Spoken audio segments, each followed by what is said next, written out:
I'm All putting on my right, professional Cubs fam, pants. shut up, Gridden. We're starting a video. We're going to talk about today. Why is it that whenever we get together, it's just like everything goes to crap? Like we can't. It's just Also, you chaotic. understand Richard Sherman's not with the Seahawks anymore. I wasn't this was a birthday present. This is like the 7th time I had to tell this story today. It's just a birthday present. It's just a jersey. All I right, know he's not with the Hawks anymore. It sucks. we're gonna talk about GL Kenobi and farming priority for Kenobi. There's a lot of characters on this list, and I think a concern a lot of people have, especially with GAC expansion, is you don't want to bloat your roster too much while you're farming this.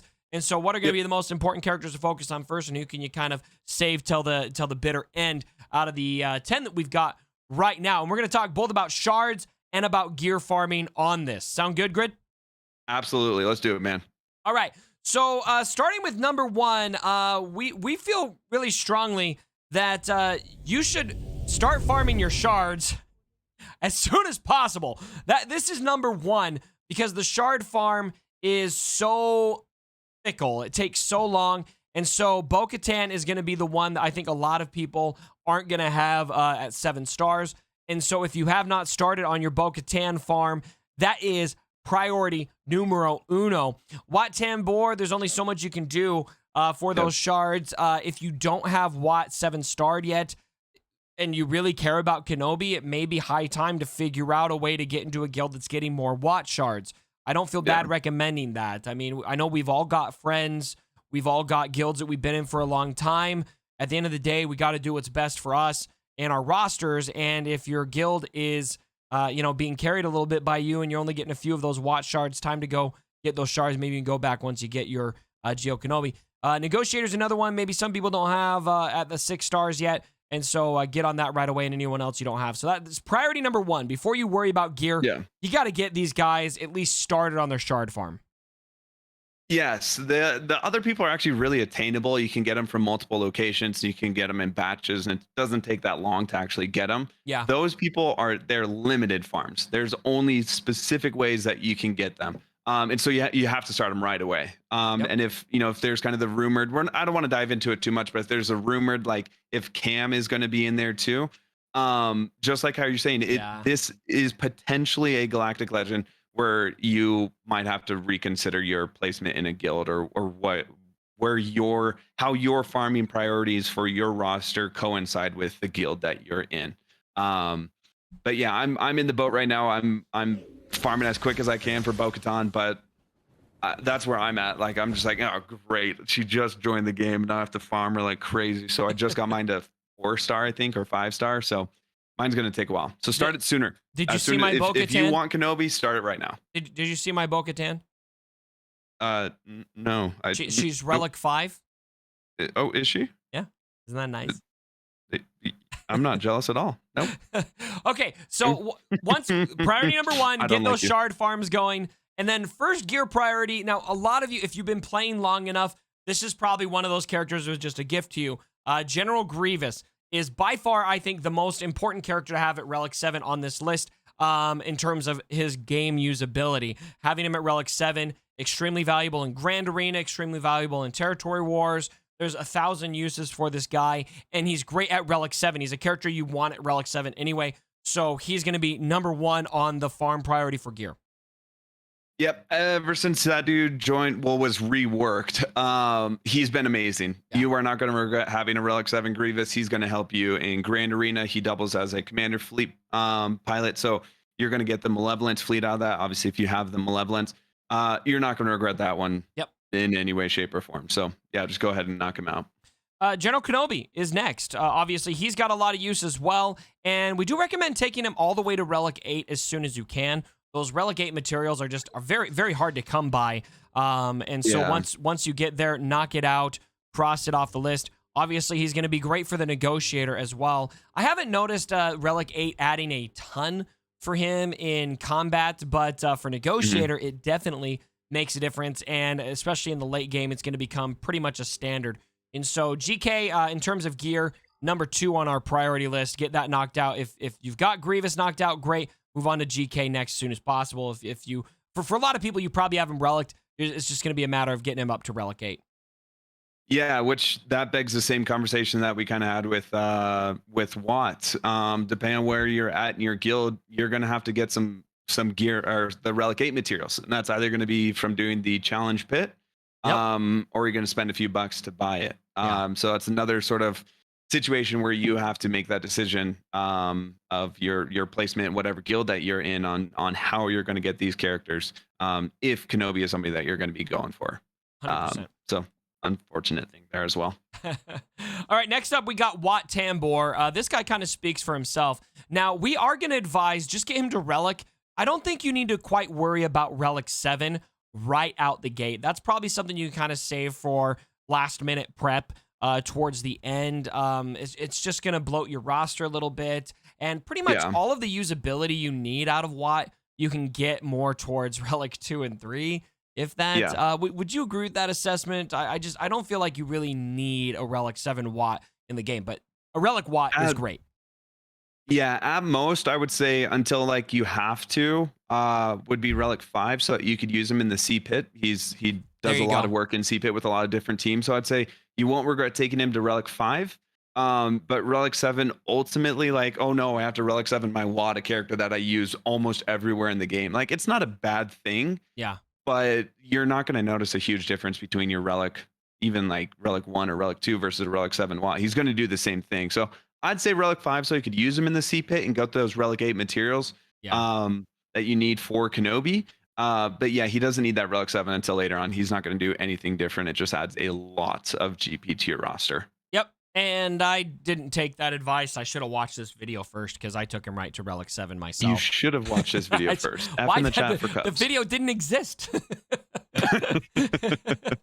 All right, next up is Magnaguard. Now, this is probably the last, I would say, truly useful character in the game right now. Obviously, under that Grievous team. Very, very good. A lot of you may have him relicked already because of the Grievous team. Go ahead and bump him all the way up to 5. Right now, I don't think that's too much bloat. Obviously, the more health you can get on him, the better. And his mastery is going to be, let's see here, it was armor. That's right. So more of that armor, more of that protection, etc. Thoughts on Magnaguard? Magnaguard was one that I was kind of a little bummed that I had to relic. I skated by my gas farm with a Gear 12 Magnaguard, and so I didn't want to have to relic him up. But He's again, nice it's for the not Grievous team, though. I like having him. exactly. It's not the worst one to relic up because we do in the same breath have to already farm up Grievous anyway. So it's like now you got a relic Grievous, you got a relic Watt, you got a relic Magna. I mean, the Separatist team is going to be pretty awesome. Depending on what the final requirements are, maybe they'll go together as well. But it's again not the worst thing to have to farm up. But yeah, it's just, knock it out. Maybe, like you said, you already got him relic because maybe you went through when you unlock gas. If you've done that, you took him up to relic and you're like, great, we're done with them. The angry souls out there. Yes. I can't finish this thing. Just relic, because I relic. purposely didn't relic mine up. I didn't want to, but now I will, obviously. So I didn't have him relicked. I took him up. So I did listen to this because he was the next one I did. Other than I did Mace right away, but Ram Bam kind of forced my hand there. That's another story. Ram Bam forced my hand on that one. I think. Oh my goodness, like a year ago. Oh wow. Okay, that's unfortunate. All right. It was. Clone Sergeant is next on the list. His usability in the game is decent. You're gonna have some TB implications there. So we do recommend taking him just straight to that Relic 5. He's the next one I'm actually taking up right now. I'm working on him as fast as I can to get him there. Also his ship. You're gonna have some use out of that ship and that GR fleet. I think it's a nice little kind of bonus way to beef up your GR fleet that a lot of people aren't worrying about.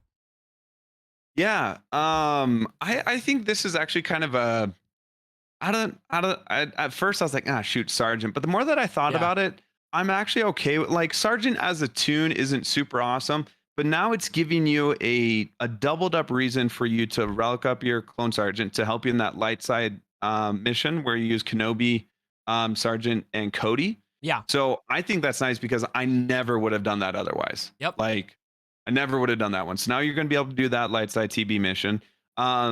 The Sergeant ship is an awesome tank.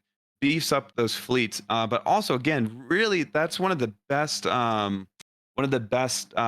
tank ships to use in also light side TB. Yep. So it's another just one of those things. It feels like a really nice gimme for a character that otherwise I probably never would have used, but like kind of needed, Yeah. but was struggling to prioritize. Now I have additional reasons to prioritize them. So I'm okay with that one. I find it weird, and we were talking about this. I find it weird that he's Relic 5 and Qui-Gon Jinn is Relic 3. I feel like that should have been swapped. Yeah. But again, for the same reasons that we just mentioned, it's not the end of the world that you have to Relic 5 him. It's just going to help in light side TB and your ships and all that Yeah. good stuff anyway. So I'm okay with that.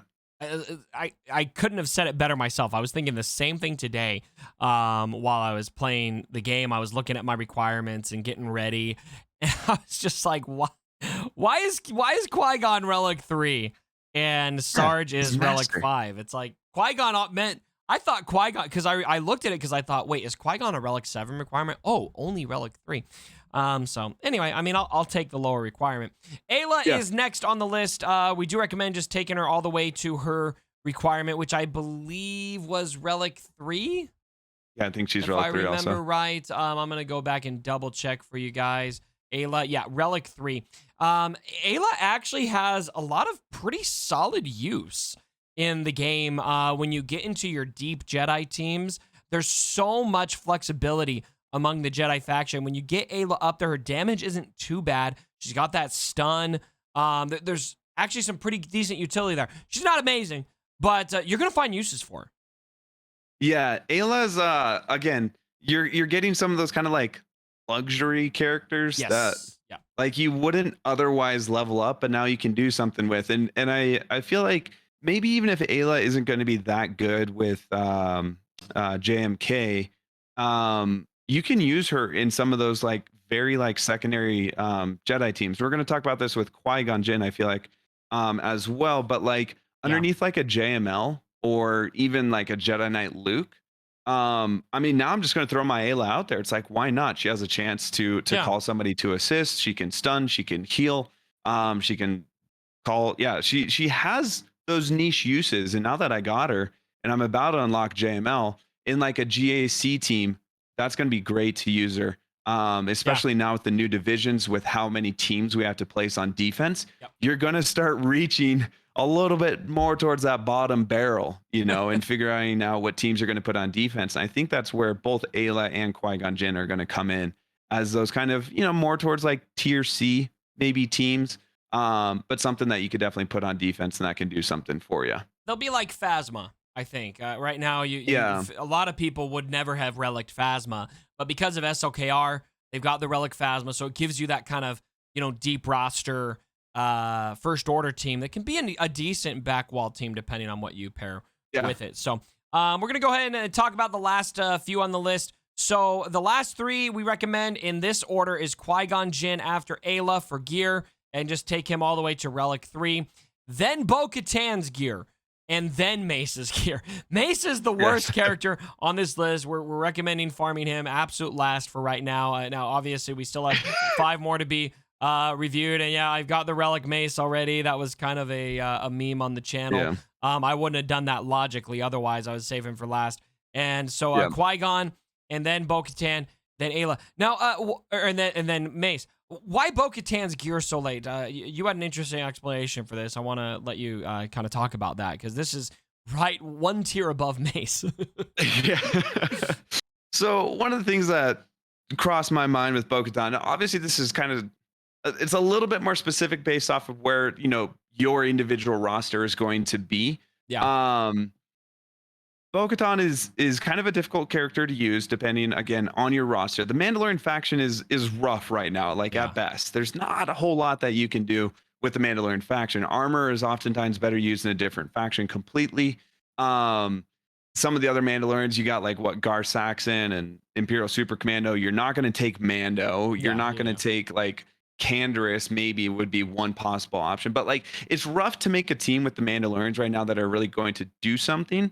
But an important fact is also that, again, depending on your roster, at most, you're going to be able to get a Gear 11 Bo-Katan until you get her to 7-star. Yep. And so for me, she is all the way down there because not only are the Mandalorians already rough, but now at best for a couple of months, I would have a Gear 11 Bo-Katan, which I will definitely be able to do nothing with. Yep. So there's no reason for me to gear her up. It's just like Mon Mothma for Jedi Master Luke. When she first came out, I'm not going to do anything with the Gear 11 Mothma. I have nothing to do with that. Like, I don't know what I'm going to. Yeah, so it's really situational, right? If you've got the character at 7 stars, then I think she's higher on the list because you can take her up there. I'd probably put her between Sarge and Ayla because you're going to find uses for her. But assuming you're still working on that shard farm, no reason to really worry too much about it until you get up to that 7-star level, unless you want to start like hoarding gear, that kind of thing. So good observations here. And with all of this, roster specific, these are the general guidelines, assuming for most of you that you don't have your Bo-Katan. Maybe you don't have Wat quite yet. Maybe you still got some work to do on Negotiator, those kind of things. But some of these, obviously, you're going to tweak things a little bit. Now, we do want to talk about here right at the end of the video, there is another character that we would farm up right now. There's only one that we would say you can take to the bank. If you have finished all of these and you are ready and you're like, who should I farm next? We feel very confident that we can advise you to take Cody up to at least Relic 3. I would be shocked if Cody was not required for this. Now, the other 4, we can make predictions. I think we both talked about this before. We think Kit Fisto, Plo, Lumi, maybe Yoda, maybe Barriss, maybe somebody else, very likely could be in there. But it could also be the Bad Batch. We really just don't know. And so none of those characters we're going to say, especially, like, please do not roster bloat yourself and take Kit Fisto, Plo Koon, and Lumi up to Relic on a guess. Don't do that. Yeah, please don't do that. But Cody, if you're prepared with all these, you can farm Cody and take him to Relic. And unsub and send me hate mail for the rest of your life if Cody is not on there for the next batch of rags. Can I do that anyways? You already do that. 100%, dude. If Cody's not on there, I'll be slightly disappointed, honestly. Yeah. But like, especially episode 3 Kenobi, like you could even make like this slight argument that like Cody is almost the person who killed Kenobi. But like Cody has to be on there. He's the commander of the 212th. Kenobi was commander of the 212th with Cody. Like there's no way that Cody's not going to be on there. And I would be beyond surprised. So I feel very confident in saying to people, mine's at Gear 11. I'm going to take him to Gear 12 and just kind of start lollygagging. But start working on his shards at least. I don't think you're going to regret that one. The other ones, if you are high and mighty, you got a whole bunch of resources just kind of sitting around. I would not be shocked by GMY, maybe even Padme, Plo Koon, Kit Fisto, like you said, possibly Lumi, some of those other Jedi Master, some of those Jedi Council members. I'd be surprised if they, at least some of those weren't on there, but I'm not confident enough to say start farming those people. But just maybe keep an eye on them, maybe use some currency over there to start leveling some of their stars up or something. But not as confident on those ones. But Cody, definitely an honorable mention there. Here's my confidence. Right at the end of this video, I got my Gear 8 Cody. Boom. We're gonna boom and boom. Okay, he's now level 10. There we go. There you go. That's how. You know what? I'm gonna go ahead and slap these 2 on there. Oh, just one. All right, just one. That's on there. So there we go. Just one. That's on me. That's my confidence. That's on me. All right, Gritton, always fun to have you on the video. I hope this helps you guys who are all getting ready for your GL Kenobi. We may do an updated version of this once we see the remaining 5 recs, which are going to come out next week. I believe, what is it, next week, Wednesday? Or next week, Tuesday? Yeah, June 6th or something, or 9th? I can't remember. I don't remember. Is it the 6th? That's this week. Is it? It's coming up. I thought it was next week. June 6th. I thought it was it's the 9th. Yeah, I thought it was the 9th. So that's, I believe, that is Tuesday. Next Wednesday. Next Wednesday. I am good with dates. So whenever that's coming, we're getting lots of confirmation right now. June 9th, a week from Wednesday. I'm sure we'll have a lot to talk about then. So, Britton, thanks so much for joining me, my man. Hey, pleasure as always to hang out with you, man. All banter aside, I love you. Love you, Cubs fam. Thanks for having me on, man. All banter aside, no banter aside. You suck. Cool. Okay. Wow, Just geez. kidding. I love you. Wow. Okay.